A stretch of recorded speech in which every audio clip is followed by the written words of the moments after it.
Hey, what's up, y'all? You're with Gothatfunk.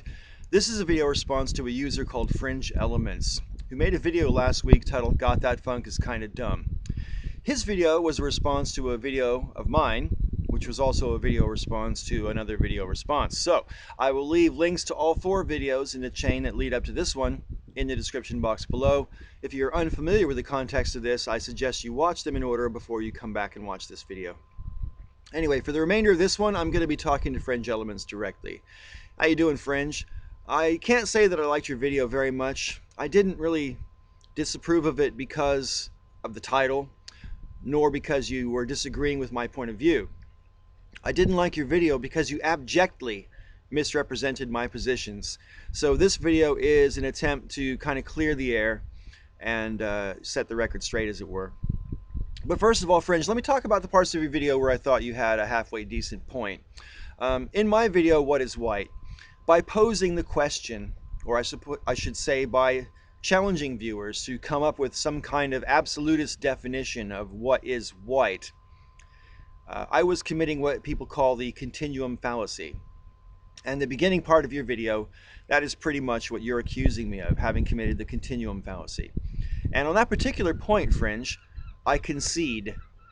Let me just say that in plain language, because people on YouTube aren't used to hearing this kind of thing. On that particular point, I was wrong and you were right. Okay? But if I may, Fringe, I have to say that I think you also commit a little bit of a fallacy there when you were discussing the continuum. Because you posed the question in your video. You threw up a pie chart of the color spectrum. And while that was on the screen, you posed the question, at what point does purple become blue? Well, you know, Fringe, I personally don't think that works as a metaphor applied towards humanity. I mean, it's not as if you can take different colors on the color spectrum and metaphorically ascribe them to different races of human beings or ethnicities of human beings, as I would prefer to say. For example, you can't metaphorically say white people are represented by blue and black people are represented by red and Asian people are represented by yellow, and that the intermediate ethnicities are the green and the orange and the purple. That doesn't really work, because even though all those colors are part of the same overall spectrum of light, the problem with that as a metaphor for humanity is that blue is completely distinct from yellow. There is no blue in yellow. There's no yellow in blue. There's no yellow in red. There's no red in blue. Okay? By posing the question, you know, as a metaphor towards humanity, where does purple become blue? You've already gone too far. Because human beings have far more in common than they have that separates them. So rather than saying at what point does purple become blue, if you really want to apply the metaphor appropriately towards humanity, we're really arguing about at what point does light purple become dark purple. Okay? Just my 2 cents on that one. Early on in your video, Fringe, you set up a straw man argument and then proceeded to argue against it for almost the entire fucking video. You said that operationally, nobody doesn't see race. Well, yeah, duh. I fucking agree with that. How could I not agree with that? If people didn't see race, Fringe, we wouldn't have any such thing as racism. Now, would we? So for you to set that up as if it was my position and then proceed to argue against it is the very definition of intellectual dishonesty. That's not my position, never was. Don't know why you decided to argue against that, because it has no bearing whatsoever on my position. And you know that because I know that you read the description box of my video, because in your video you argued against some of the points in it. But before I get to that, I want to talk a little bit about this behavioral differences part of your video. In your video, you talk about what you see as different behavioral differences between what you see as different racial categories. And, you know, you threw up some things like differences between black people and white people as far as test scores go, or violent crime rates go in the United States. And just as an aside, I find it interesting that the racial differences that you decided to find were all blacks as compared to whites, but neither here nor there. I won't read more into that than there is. I just found it interesting. Having said all that, I do find it a little bit discomforting because in my video, maybe I didn't explain myself properly in my original video, but when I was pissed off at Jack3868 for saying that there's differences in racial behavior, the reason I was pissed off was because I thought that he was saying that race causes behavior. And my question basically was, how does race cause behavior? In what way does having, for example, in the examples you cited, in what way does having kinky hair, thicker lips, a wider nose, and darker skin make someone more likely to commit a violent crime or to get a low score on a test? Don't know. I don't think it does. Now, to give you some credit, Fringe, when you were discussing the statistics involved in your examples, you did actually mention that there could be environmental factors that have some bearing on the statistical results. So kudos to you for at least getting that out there. But I personally would argue that cultural, social, and historical factors more or less completely explain those results. I failed to see, and you failed to show, how race causes or prevents certain behavior. All right?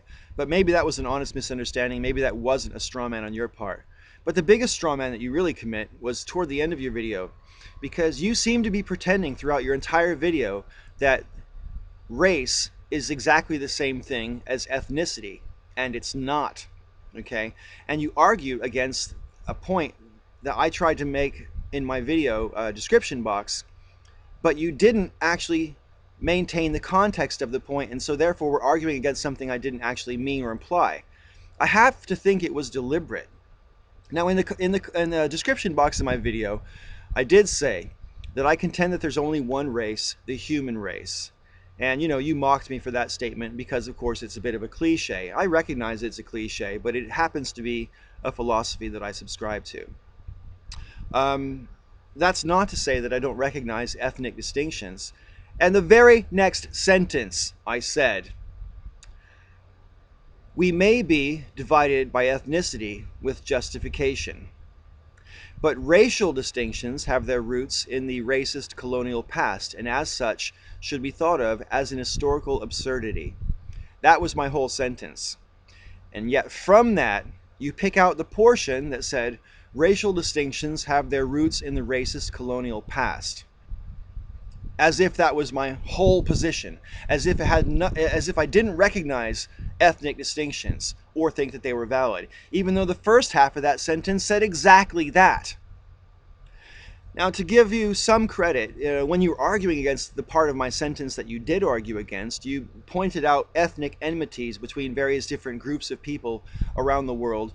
And those ethnic enmities have existed prior to the colonial period, and or where parts of the world where the colonial sort of expansion never really touched. Well, to those points, that's fair enough. But to pretend that I don't accept ethnic distinctions is bizarre, since I said I did right there in black and fucking white. So my real problem as well is this apparent tendency of yours to equate ethnicity and race.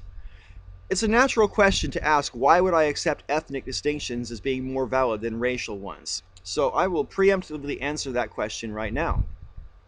Ethnicity depends on much more than a person's bloodline, all right?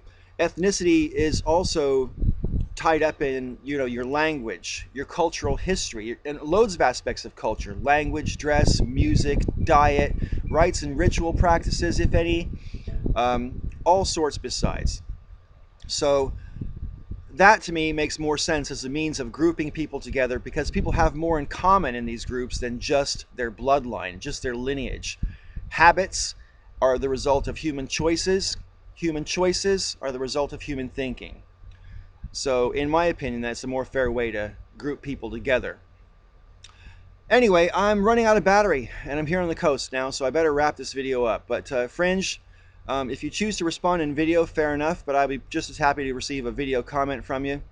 If you feel that I've misrepresented anything you've put in your video, let me know, and we can talk about it. In the meantime, I want to thank everybody for putting up with this long video. It went way longer than I meant it to. Until next time, guys, may all your ups and downs be ups.